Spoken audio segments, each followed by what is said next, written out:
You got the mods are like awesome for you guys. They like fight battles. It's great. They're awesome, man. Oh my God, we have to do that on our channel. Do we no? Talking Giants is a it's a very it's a big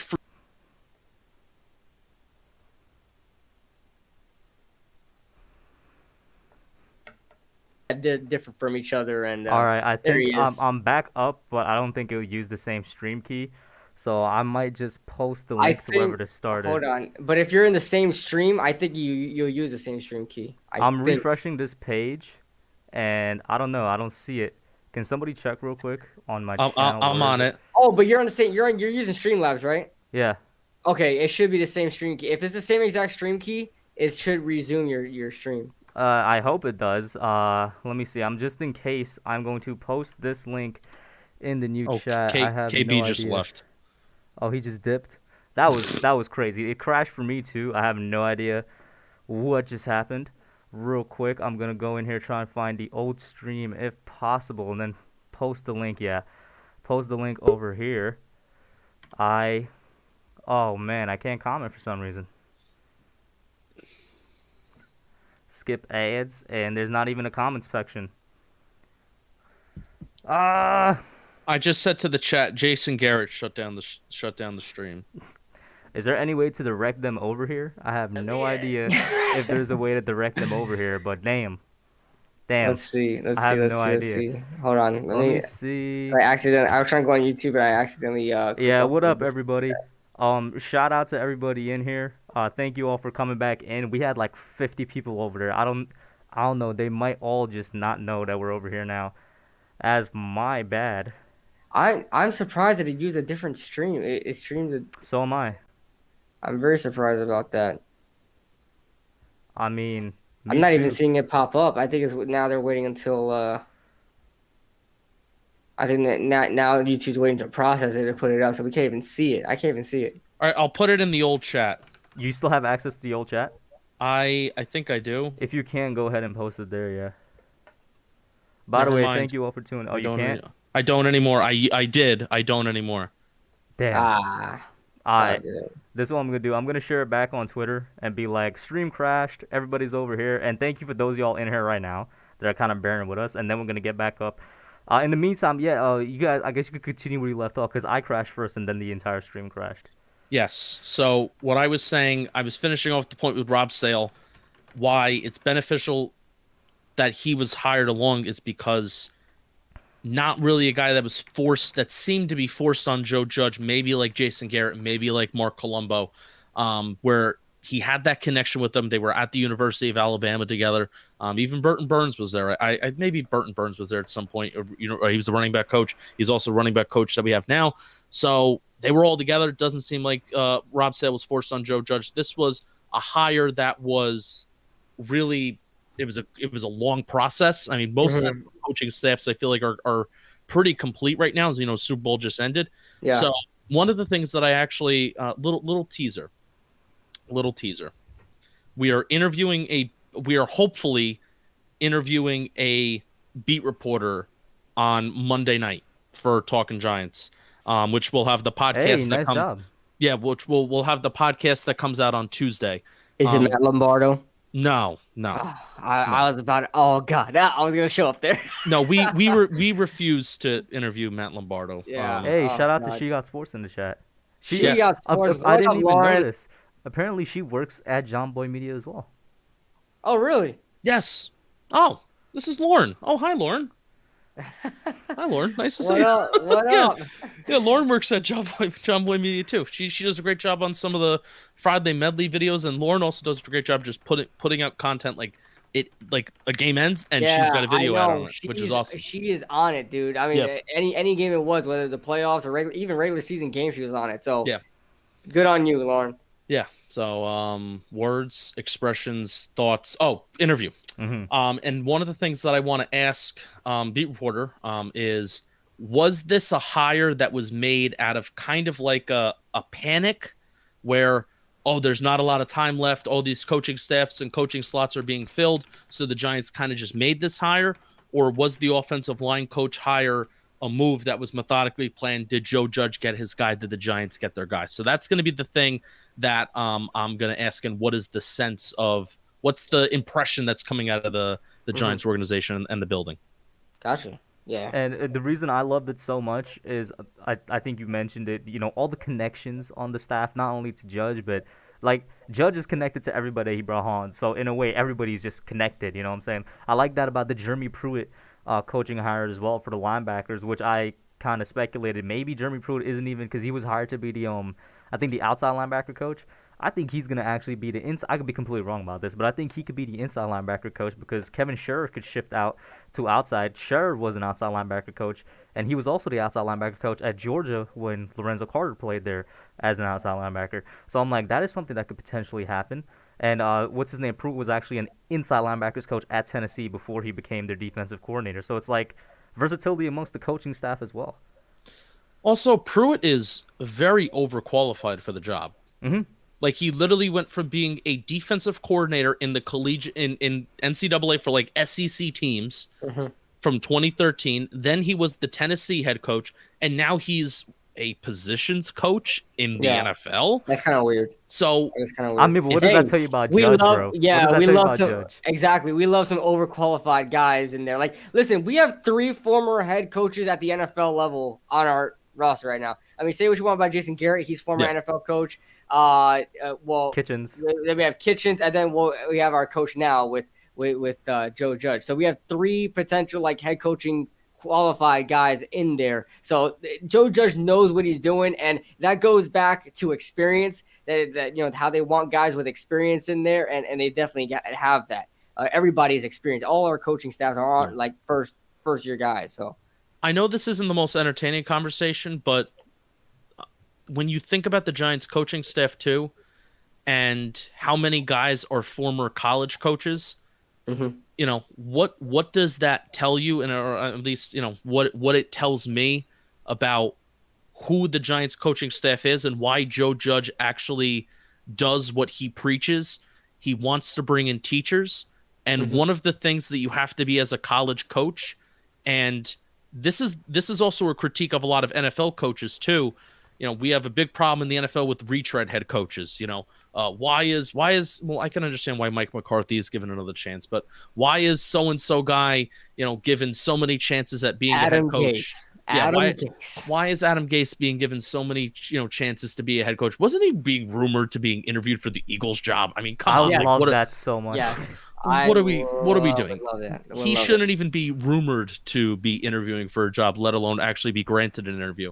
Yeah. But neither here nor there. What you have to be as a college coach is you have to be adaptable. And something that NFL coaches are critiqued of a lot of the time, especially head coaches, and I'm sure maybe position coaches may feel this pressure just within an organization, especially as they have young college kids coming up. And the game is so much different because you have less practice time. Pretty much the last decade, you've had less practice time with the newest CBA.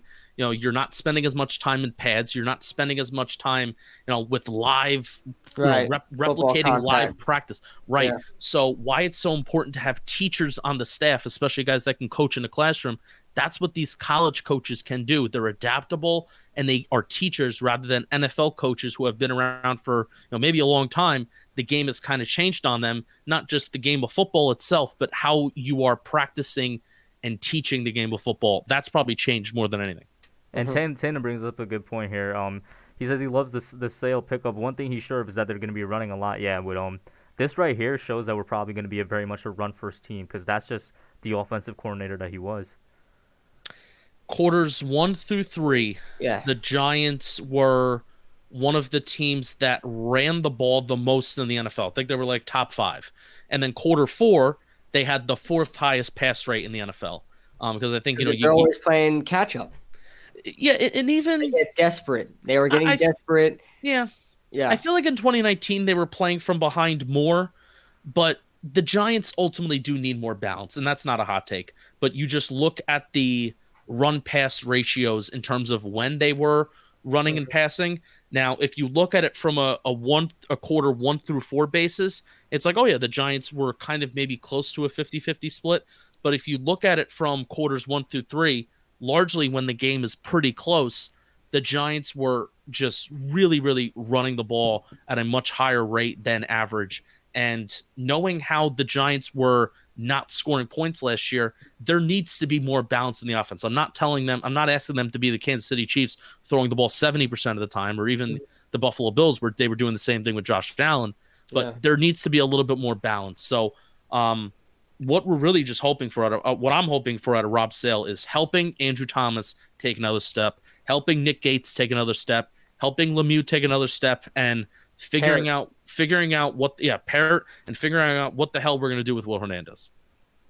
Yeah, good point there. Will Hernandez is another guy that I feel like goes untalked about sometimes. We always mention like Andrew Thomas. Like, we always mention the tackle positions, but Will Hernandez is a guy that is going to be consistently inconsistent. Yeah. Is Will Hernandez? You never know what to think about the guy because sometimes you're like, man, Will Hernandez had a freak, just is a mauler. The guy can pull like anybody, like the best guards out there. But then you have sometimes where he just completely misses the mark in pass protection or completely gets ran over and run blocking. And it's just like it happens after every other play. It's just like it's so back and forth with Will Hernandez, and it's frustrating. It really is frustrating. And then we got Shane Lemieux, who's like his 2.0. You know, he's a guy that's a monster. I mean, but Shane Lemieux, to be fair, is really bad in pass protection. Yeah, he's really bad, but complete monster in the run game. I think the guy sometimes is just runs over everybody.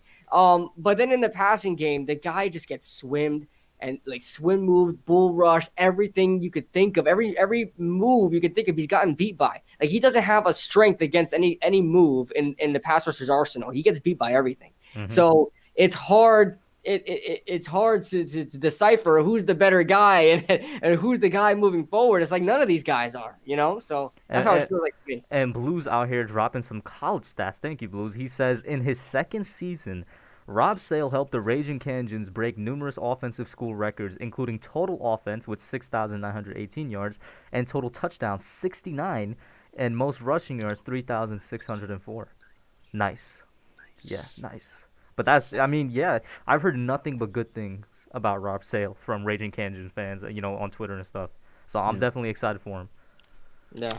Yeah, we interviewed a the University of Louisiana beat reporter on Talking Giants on our show, and he had nothing but nice things to say. Talked about it. He was even a personable guy. It sucks, at least from a social media standpoint, if you like to, you know, well, Bobby and I, we always, whenever news happens, we always go crazy trying to clip videos about, you know, what is this guy saying? What is this guy like? And, you know, because those always do well whenever news breaks. Not really a very entertaining guy. Like, you know, Coach Gouge, the most entertaining, like you can find drops, you can find. He hates the media so much. Yeah. So that was so easy to find, like, oh, this guy's a personality. But in a way, this is kind of like what you want. You want football people. I don't mind having a boring offensive line coach, you know, as long as he's doing a good job, and he has a very good track record. So excited. Mm-hmm. What do you guys think about? And I see Chris asking it. We may be drafting a running back. Don't be surprised late in the draft if we go with the running back out of Louisiana, Elijah. They forgot his last name. I don't necessarily think we're going to draft a running back, but I definitely think we're going to sign an undrafted one. I wouldn't mind it. Yeah, I mean, don't we always? I mean, every team does that. They always get an undrafted guy at a position at running back, you know, whatever. I think we'll address it. I think there's a possibility we address it late in the rounds if we feel like we have everything addressed from free agency and in the beginning of the draft. I feel like we could probably go after a late round running back, I think running back is pretty much the only position you can find a starter like anywhere. You know, running back you can find pretty much, and they're interchangeable. So if you can get one in the 6th round, I wouldn't mind it at all if Wayne Gallman does not stay. So I wouldn't mind it. We'll see. I really want Mark Ingram though, but yeah, I really want Mark Ingram to come here. There's a value to drafting a running back late. There's a value to drafting a backup running back late. Now the Giants don't have they don't have 10 picks like they had last year. Yeah, right. So no luxury picks here. Yeah, they're gonna have to make every pick count. But the value to drafting a backup running back late is you get him for 4 years, and you get him for 4 years cheap. Mm-hmm. Whereas if you sign, you know, even if the Giants want to sign Alfred Morris which I would not mind if Alfred Morris were to come back as a backup, because one of the things that Alfred Morris does better than Wayne Gallman as a backup, this year he was a starter because of Barkley going down. One of the things that Morris does better as a backup compared to Wayne Gallman is that Morris doesn't need to have 5-10 carries in a game to be fresh and to be productive. Wayne Gallman always needed, the carries a little bit to get going. Right. A little bit to get going Right. to get in the groove of things. Right. Yeah. Mm-hmm. So if we can find that guy, the spell guy for Barkley, this is just a philosophy of mine. I like my backup running backs to be able to block on third down, and I like them to be pass catchers out of the backfield. If there's one way that we can spell Barkley, and if it can be on some third downs, so he can be the main workhorse. Now, Barkley does have a tremendous value in the passing game, and we need to use him more in the passing game. Even though Daniel Jones doesn't really like to check down to his running backs, he likes to check down to his tight ends more in the middle of the field. So that's why Barkley's catches, I feel like, went down from 2018 to 2019, because that's not Jones's style like Eli, but neither here nor there. That's just me philosophy fan wise. I would rather have a running back who can kind of catch the ball out of the backfield, block for me on third down, and then have him here for 4 years versus signing Dion Lewis for 1 or 2 years and paying him a decent amount of money and him being disappointing. Yeah, it was so bad. Dion Lewis was so bad. To be fair, even in Tennessee, when he was a backup there, he didn't exactly have the best run either. No. I mean, here's the thing. It's so disappointing. Number one, it's a little disappointing that Daniel Jones doesn't utilize the running backs more in the passing game, where now this is also why we like Daniel Jones. We like Daniel Jones because his eyes are constantly downfield. Yeah. He's always and it sounds like that's a blessing and a curse, man. Kind of like how it's a dual-edged sword there, man. Because kind of sometimes like how he has no pocket awareness. Exactly, because he's always. I always say this. Eli had an issue where he was always looking around him, and now Daniel Jones has an issue where he's always looking downfield. Right. We need a balance. We need that awareness. We need to have our quarterback, if that's Daniel Jones, to recognize, keep your eyes downfield, stay focused, have that laser vision, but also recognize some pressure coming around you. We have to have that balance. Right, and I think the pocket awareness got a little bit better in 2020 compared to 2019. I mean, especially because in the later half. He cut the fumbles in half. But it's just who he is as a quarterback. Like, I don't think we're going to see a drastic change. Like, Daniel Jones is going to use Saquon Barkley as like the check down machine. But also, like Saquon Barkley, the volume of Saquon Barkley in the passing game should not solely be coming from checkdowns. It should be designed plays and designed routes. He could run like a wide receiver. Yeah, he really can. He really can. He definitely, bro, put him in the slot, whatever. Maybe even put him on the outside, but, obviously probably more so on the slot on the inside. He'll run like a wide receiver. Yeah, I see, like McCaffrey. That's what they do with McCaffrey. And that's why it's disappointing that Dion Lewis wasn't used like that, because Dion Lewis did line up as a wide receiver in Tennessee. Mm-hmm. So, and he lined up for us in the slot sometimes, but obviously, I mean, sometimes they went to him in little dump-off plays. But you want to know how we use Dion Lewis? This is how we use Dion Lewis. And it's so upsetting how this is probably counted as pre-snap motion. We use Dion Lewis. We would line him up as a wide receiver.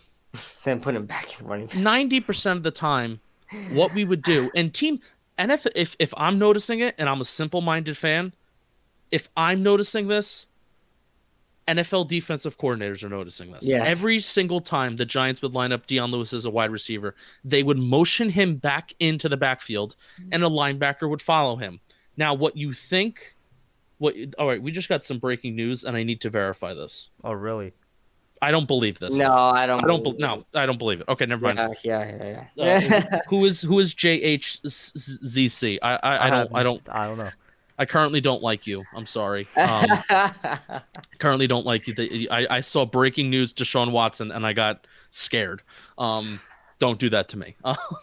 Dion Lewis. Mm-hmm. So we got so mad at Jason Garrett for not utilizing pre-snap motion and motion at the snap this year. Because what pre-snap motion does, it's almost like a legal form of cheating for offenses. Like you see how much Baltimore uses it. You see how often does Kansas City uses it. Because what you're doing is it's basically allowing it's allowing an offense to see what kind of coverage a defense may or may not be in.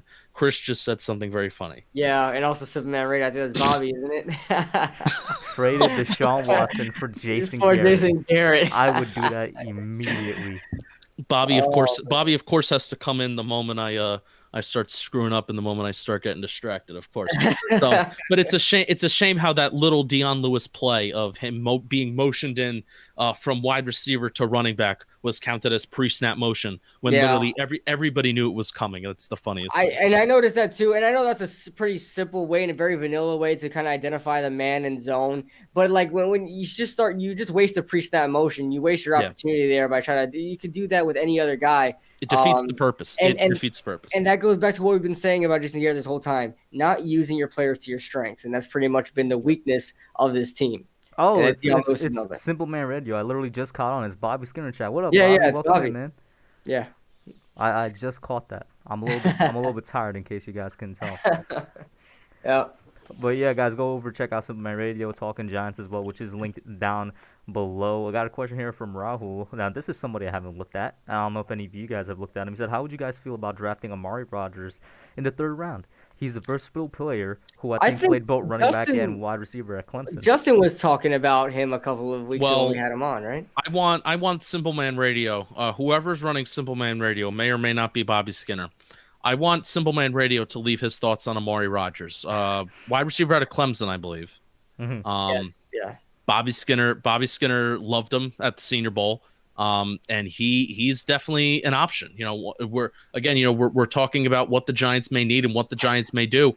If they're, let's just say they're in a spot where they get where He said they, bust. Yeah, he said bust. he's lying. Exactly. He is lying. So he loves him. Don't listen to Bobby. But if the Giants are in a position where maybe they signed a free agent and they don't want to spend 1st round on a wide receiver, they may go wide receiver a little bit later, 2nd, 3rd round, and getting a guy like Amari Rodgers, that's not a bad deal at all to complement whatever they do during free agency. So, yeah. Speaking about draft, who have you scouted so far, Bobby? If he's in there, that is Bobby, right? Because he says he's Zach. No, it's No, Zach. it's don't listen to him. It's Bobby. It's not Zach. Who is Zach? Somebody else that works with you guys? Zach has not been a co-host of Simple Man Radio since like 2018. Oh, damn. Okay, that's been a long time. But then I'm gonna God. shift it to Justin then, because Justin, you said you started this week with your homework with the offseason and whatnot. Who have you looked at so far? Maybe give us somebody that you think could be a target in the 2nd round, since we've talked so much about 1st round guys. Second round. Now, like I said, I've been kind of fallen in love with a little bit of the latter end of the 1st round guys, but some of them may fall into the 2nd round. A good amount, yeah. A good amount might, yeah. Rondale Moore is one of them. Also, not Alex Leatherwood. I'm not thrilled with, but the center for Alabama, Landon Dickerson, is. I watched Bobby's breakdown video today. Bobby's been posting film breakdowns every day on the Talking Giants YouTube channel. So he's not really doing we're working our way towards kind of doing more of the flashier prospects. Like we haven't done like a Jalen Waddle yet, but he's done a lot of the guys that had pressed him at the Senior Bowl. He just did Chasserat today, but he did Landon Dickerson 2 days ago, who could be there, definitely, probably, maybe there in the 2nd round.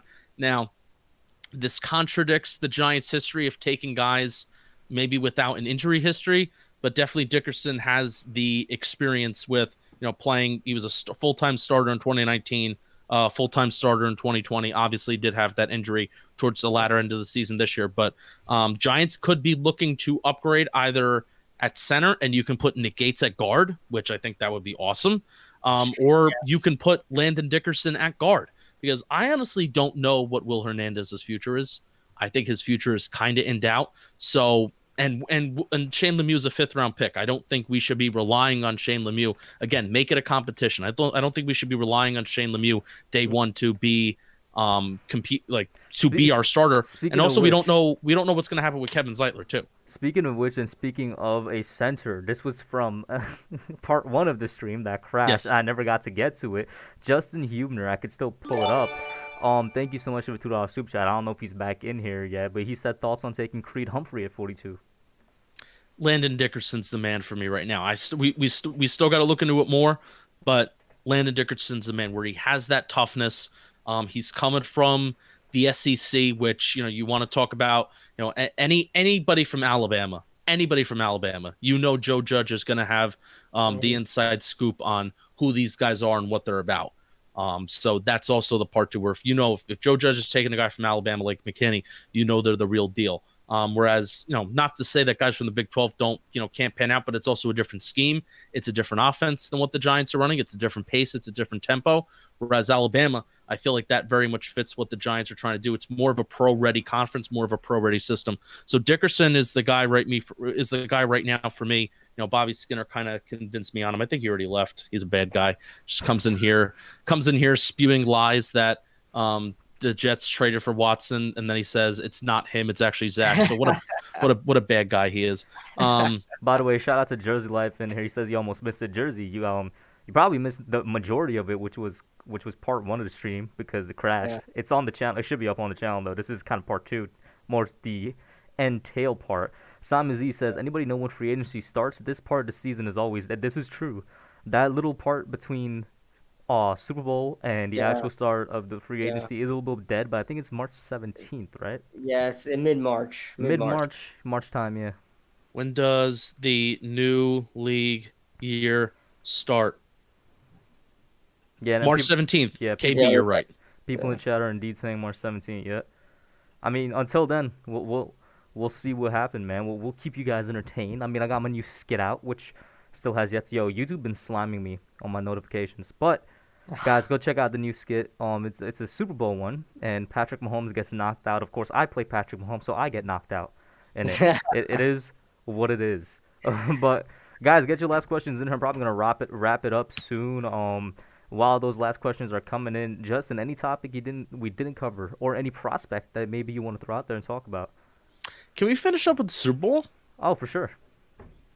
I think the Super Bowl and even man, because I love the NFL. Let me just start off. I love the NFL.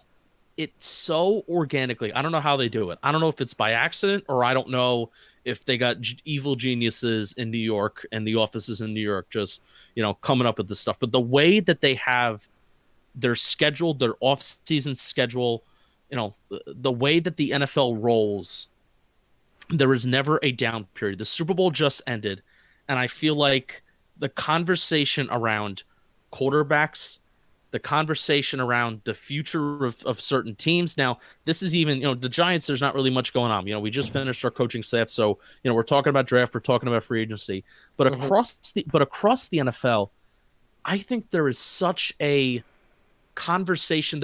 I think there's almost even a battle that's about to ensue between quarterback and owner, or at least quarterback and front office. And I think Deshaun Watson kind of kicked it off. Yeah. And the trade of Jared Goff and the Eagles being ready and willing to trade Carson Wentz has really propelled it. And Tom Brady winning the Super Bowl and leaving his all-time great team, that great connection that he had with Bill Belichick and the New England Patriots, leaving that team and saying, I'm going to pick where I want to go, and I'm going to bring some of my friends. Kind of NBA-ish, if you think about it. A little bit, yeah. A little bit. I'm going to bring Lenny Fournette, after he gets cut. I'm going to bring over Rob Gronkowski, bring him out of retirement. I'm going to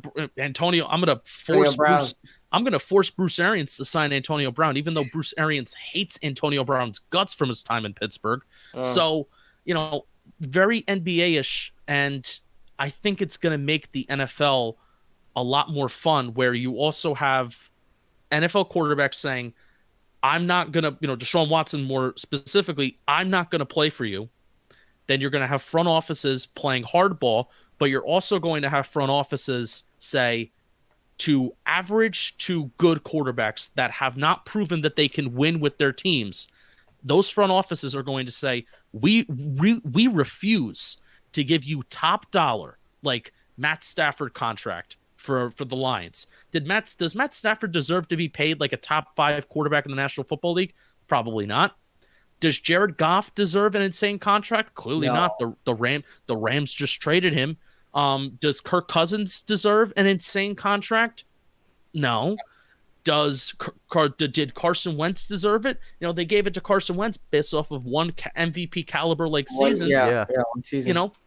And it also, I feel like it all kind of really started with Joe Flacco winning his Super Bowl, and then they were forced to pay him a lot of money, and he was nothing better than average. So I really do think NFL teams are realizing that if we are going to pay quarterbacks top dollar, you better be elite, you better be close to elite, or you better already be somewhat of a proven winner. I'm just waiting for when the QB market resets because it needs to reset. It's gonna reset soon.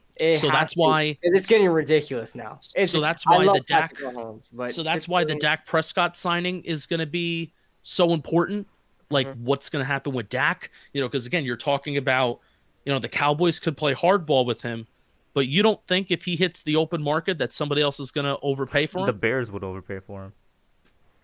Yeah. So exciting. Everything in the NFL is so exciting right now. I could be overblowing this battle between quarterbacks and front offices.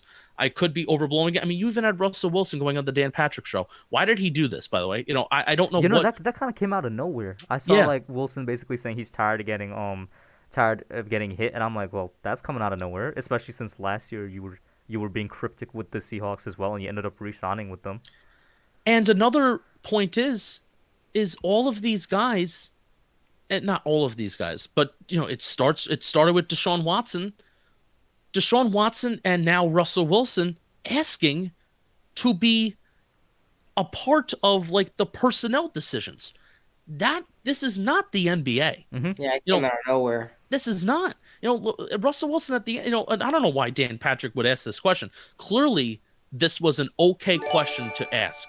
Maybe Russell Wilson's camp, they're smart enough. He is a big enough superstar to have all of these things kind of planned beforehand.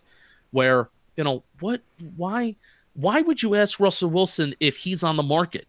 You ask the Seahawks that. Why would Russell Wilson know if he's on the market or not? And why are now NFL players being asked, and why are we considering them to be for front office needs? NFL players are putting themselves on that pedestal, but then the worst part is that the media is now, oh my god, he crashed. The media, I know, I'm good. The media is now also putting them up on that pedestal, and it just makes for a really bad thing for the NFL, because it's in a way understandable for the NBA, because that's like a 6-man team. There's a 53-man roster, way bigger, franchises, way bigger teams, just way bigger overall, where it's it doesn't make sense for one player, no matter what position they play, to have all that say, and now they're putting themselves there. And I thank you, Justin, for the $2 super chat. I'll get to it in a second. I do want to say I did get to your Creed Humphrey one. We addressed that maybe 5 minutes ago, but those are my thoughts on how now some players are putting themselves above the team. Yeah. But all right, let me get the super chat then. He says Zaven Collins is a perfect fit if we trade down. And by the way, Zaven Collins is probably one of those linebackers that may slip into the second round. I haven't done much film on linebacker. I only really, on my sheet, I think I've only done Micah Parsons. So Chaz Surratt. Look into Chaz Surratt out of UNC. Yeah, he's a lot of people are talking about him. Yeah. Do you think he possibly sneaks into the end of the first? Because he's a dude that I've always had penciled in the second. He had a bad Senior Bowl, and there's going to be no combine. So, maybe he lights it up his pro day. He's a light guy. He's not he's in his 220s. So what? He's got to put on something. 220. Yeah, but I mean, here's the thing though. If we're talking about the NFL evolving, right? The NFL defenses are evolving. Mm-hmm. So safeties are playing linebacker now more, sometimes more than linebackers are. You'll have one interior linebacker on the field, and some teams like the Packers, this is why Blake Martinez loves being with the Giants, because he has a little bit better defensive line play than he did with the Packers, because he was left on an island. He was the only linebacker on the field, or the only interior middle linebacker, so to speak. They just had all safeties. So I don't mind it as long as, what Chaz Surratt does very well.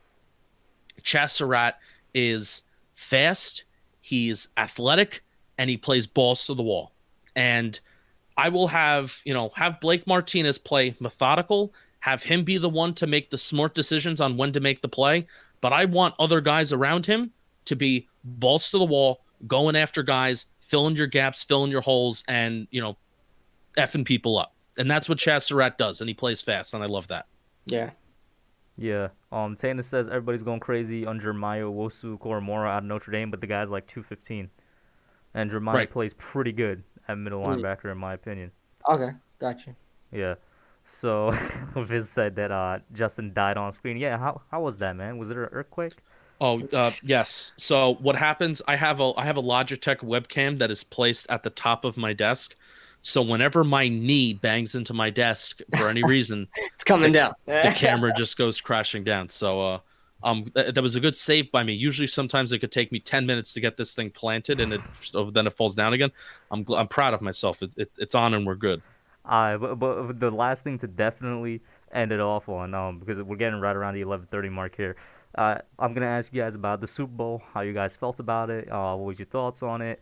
Just give your general thoughts. KB, let me get you first.